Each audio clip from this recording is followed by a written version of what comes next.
What is up, Ram fans, and welcome back from the break into the Triple J Pick'em Challenge. I'm Jessica Mendoza, joined by Jayson Ortiz and Jared Stratton. So, as we see on the screen here, a terrible, terrible graphic. Would you look at that? Would you look at that? Who's on top? Ethan. Ethan did all your picks last week. Okay, buddy. Listen, coming from the guy that went 0 for 3. Oh, okay. Whoa! You weren't even there, so let's just Take the L, Jared. there. Yeah. All right. Let's keep it all that. Right. All right. Don't be salty. Last week was tough. Well, you take me. I'm not taking the L if I'm not in last place like someone. All right. Well, at least now you know what it feels like to go for 3 as well, right? Ooh. A little bit of sympathy. Let's go on with the picks now, so I can prove. All right. Well, regardless of rankings, let's start picking. So CSU's traveling to the Pit to take on the New Mexico Lobos. So Jayson, what do you got here? So right here, I got to stick with the Rams. They seem like they're on a hot streak. They won 1 game, so you gotta love that. Nico Carvacho. I mean, they handled New Mexico last time they played them. Carvacho, Page, Martin, the big 3. You know, you got to keep them rolling. Yeah, and Carlton Bragg. He's the leader of rebounds for the New Mexico Lobos, of course, but. Right now, I don't see him doing anything against Nico Carvacho. Nico Carvacho has not only been on fire the last game, like you said, like one game, but he's been on fire this whole season. Not only the Mountain West leader of rebounds, but also the whole nation. So don't be surprised if Carlton Bragg gets bullied down in the paint. And with that, also Carvacho holding down the paint. I don't see the New Mexico Lobos shooting anything within the 2-point mark around there. They're going to have to stay beyond the 3, and that's not where they excel. Okay, before we get too excited about this here, let's not forget who handed the Nevada their first loss of the season. That's right, my friends, the New Mexico Lobos. Oh, if you want to go back a little bit. They didn't just beat them. They demolished them, 85-58.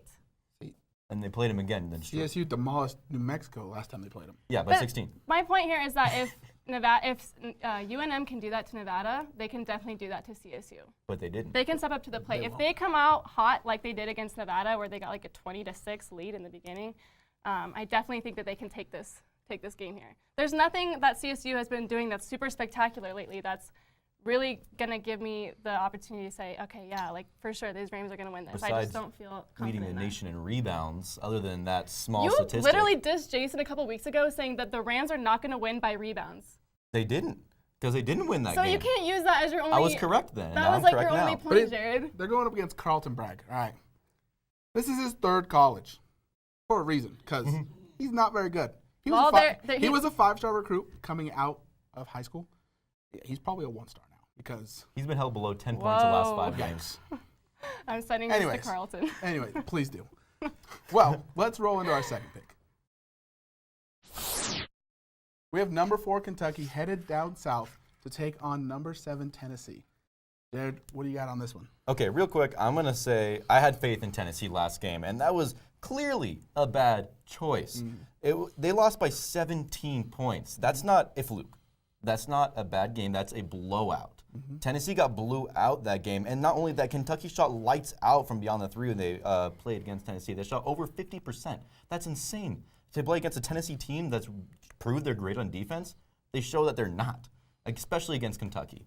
And I don't see that Kentucky is going to lose this game again, especially they know Tennessee's weaknesses. They know how to play against them. That's not going to happen again. I think you could make the same argument that Tennessee now knows how to play against Kentucky, although they lost. They know how to lose to Kentucky. They've both seen each other.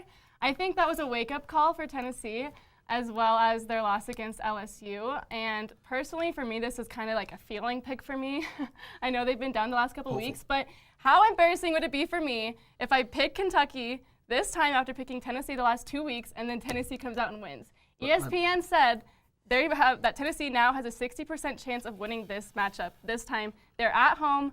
I'm picking Tennessee. You guys aren't changing my mind here. I feel like it'd be more embarrassing that if you pick Tennessee twice and they're wrong every single time. Absolutely not. Nope. Over 3 for Tennessee. Well, so PJ Washington, you can't stop him. The man is unguardable, along with obviously Higgins. Higgins and Washington, probably one of the better 1-2 guards in the SEC. So going into Tennessee, Kentucky's still that blue blood school that is going to go in and just wreck shop. Tennessee had a weak schedule up front, which is why they were up top. and now they're actually facing good We've heard opponents it. down the road. We've So, heard it from you, Jason. Yep, which is why I was right.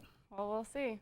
If I get these last 2 picks right, maybe I'll start coming back up from last place. Sometimes you gotta, Or like further as back Jason down. says, risk it for Maybe. the biscuit, Going right? right back down. All right, now let's switch it up, though, for pick 3. Looking at a big game, though, in the NBA this week, we have the Nuggets hosting the OKC Thunder from the Pepsi Center. And I'm going to let you start this one off, Jess. Yeah, so finally doing an NBA game, super exciting.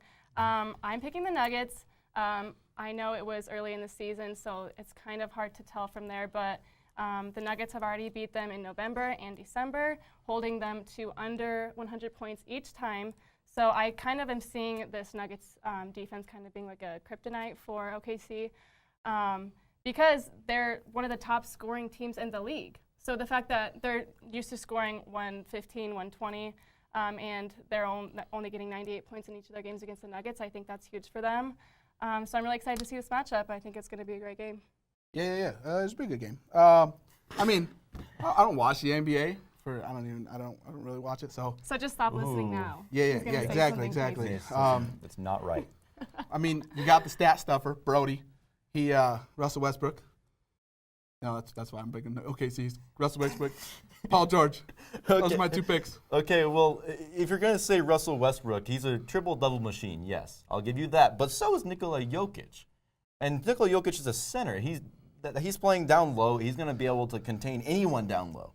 And not only that, his defense has been crazy. And I've always talked about home court advantage. And you've always made fun of me for it, right? This is home court advantage. I can't even say it. This is home court advantage because the last 21 games in Denver, Denver's won 20 of them. They put on a show in Denver. Beyond that, the Thunder aren't just playing one team tomorrow. They're playing 2. They know how. Okay, let me explain. They're the best off the bench offense in the league. There's still one team. Exactly, but the thing is, they're so one-dimensional. The Thunder are so one-dimensional. It's just Paul George and Russell Westbrook. Those are your 2 picks. Yeah. If you can name some other players that actually make a factor on that team. He doesn't know how to argue. What? Bro, what are you talking about, man? So you're bringing something up from how long ago? Well, we'll see how Jamal Murray feels about There we that. go. Because the last time these 2 teams met up, there was some Murray-Westbrook drama. Oh, so I'm yeah. sure we'll see that being revisited. Murray if gets that's in his head every game. Exactly. And if all you can say is what for that, I guess we kind of It's know because he's what's going to happen. confused. He's like, what's in the NBA? He's still He trying plays for the to Nuggets. find some motivation to say something here, but I'll let him find something though. Well, Ram fans, that is all we have for the Triple J Pick'em Challenge this week. But head to our Twitter page now to vote on how long you think Jason will hold the lead. And it's probably going to be a short time, Very short. especially We're only considering going up this from week. here, It's baby. the first Only time up. ever. But Rams, Only up from here. They said last season. stay tuned because up next, Corey and Maddie have all the updates from swim and dive and spring soccer.